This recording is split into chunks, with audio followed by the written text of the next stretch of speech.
নমস্কার, কেমন আছেন সবাই? আমি অনিমা মল্লিক আর আপনারা দেখছেন বেঙ্গলি ফুড উইথ অনিমা। আজ আবার চলে এসেছি নতুন আরেক রেসিপি নিয়ে, মাটন কষা। ভিডিওটা প্রথম থেকে শেষ পর্যন্ত দেখার অনুরোধ রইল। আর ভিডিওটা যদি ভালো লাগে তাহলে একটা কমেন্টের মাধ্যমে আমাকে অবশ্যই জানিও। আজকে এই মাটন কষা রেসিপি আমি করব না, আমার হাজব্যান্ড করবে। প্রায় প্রতিটা বাঙালি মাটন খেতে দারুণ ভালোবাসে। তো ভিডিওটা শুরু করছি। এখানে আমি 400 গ্রাম মাটন নিয়েছি। মাটনকে প্রথমে আমি ম্যারিনেট করে নেব। আর ম্যারিনেশনের জন্য এখানে নিয়ে নিচ্ছি পেঁয়াজ পেস্ট করে রেখেছিলাম। এখানে আদা রসুনের পেস্ট আছে, থেতো করে রাখা কাঁচা লঙ্কা, আর এখানে সব গুঁড়ো মশলা নিয়ে নিয়েছি। এখানে আছে হলুদ, red chilli powder, black pepper, ধনিয়া পাউডার, জিরে পাউডার। আর এখানে আমি জয়ফলকে গ্রেট করে দিচ্ছি।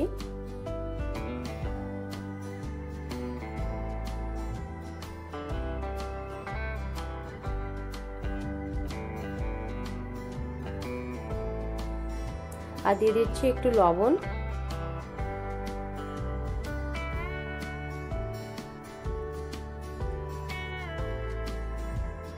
দই আমি আগে ফেটে রেখেছিলাম, ওটাও দিয়ে দিচ্ছি। আর দিয়ে দিচ্ছি সামান্য পরিমাণে সরষের তেল। এখন আমি সবকিছুকে ভালো করে এখানে মিক্স করে নেব। যত ভালো করে আমি সবকিছুকে মিক্স করে নেব ততই কিন্তু খেতে স্বাদ হবে।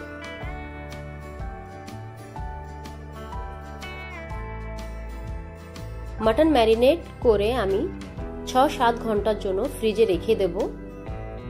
আর এখানে সব কিছু ভালো করে মিক্স হয়ে গেছে। এখন এটাকে আমি ফ্রিজে রেখে দেব।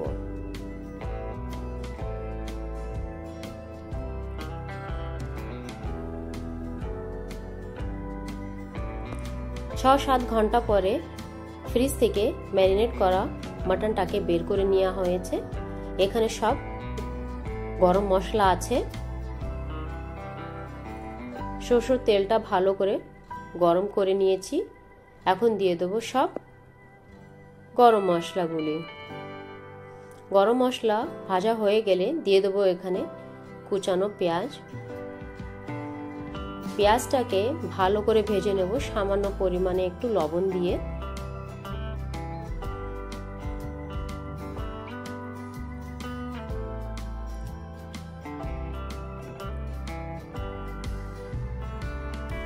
যতক্ষণ না পেঁয়াজের কালারটা চেঞ্জ হয়ে যাচ্ছে আমি পেঁয়াজটাকে কন্টিনিউ ভাজবো,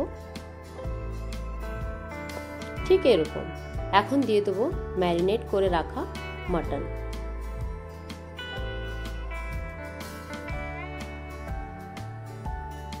মাটনটাকে এখন হাই ফ্লেমে আমি 5 থেকে 10 মিনিটের জন্য রেখে দেব।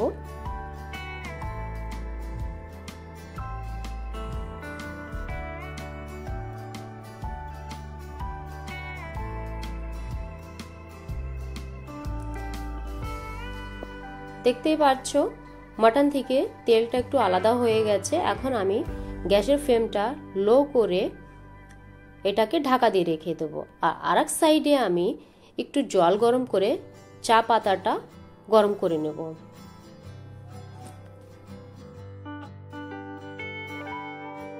জলটা সামান্য গরম হলেই নামিয়ে নেব। আর এই জলটাই আমি এই মাটনের ভেতরে ইউজ করব। একটু নাড়িয়ে চাড়িয়ে মাটনটাকে আমি এই চা পাতার জলটাকে অ্যাড করে দেবো। এইভাবেই আমি মাটনটা কষাবো। 2 থেকে 3 বার আমি এই জলটা ইউজ করব মাটন কষানোর জন্য।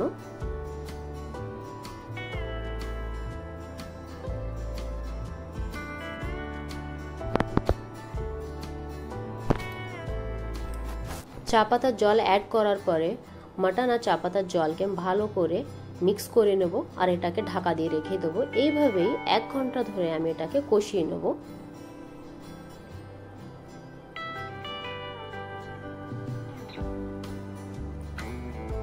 মাটনটা এখানে ভালো করে কষানো হয়ে গেছে। আর কালারটা দেখতেই পাচ্ছ কি সুন্দর এসছে।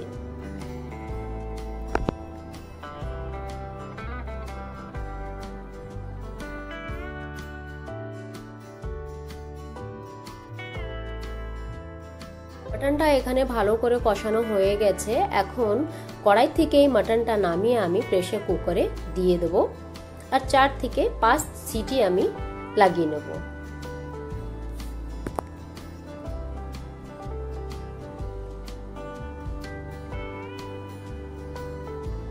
সামান্য পরিমাণে জল অ্যাড করে কড়াইয়ের গায়ে যে মশলাটা লাগানো আছে ওটা ধুয়ে দিয়ে দেবো।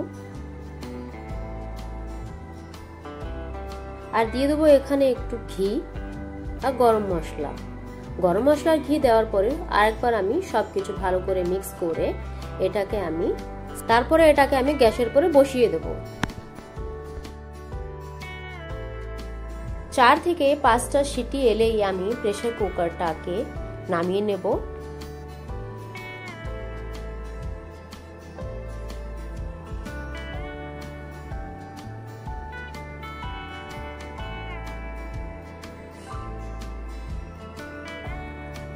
একদম রেডি হয়ে গেছে মাটন কষা রেসিপি। মাটনের এই রেসিপিটা কে কে রান্না করে খেয়েছো অবশ্যই আমাকে কমেন্টের মাধ্যমে জানিও। আর মাটনের এই রেসিপিটা যদি ভালো লেগে থাকে তাহলে একটা লাইক, শেয়ার এন্ড সাবস্ক্রাইব করো। দেখা হচ্ছে পরবর্তী অন্য কোনো ভিডিওতে। ততক্ষণের জন্য টাটা।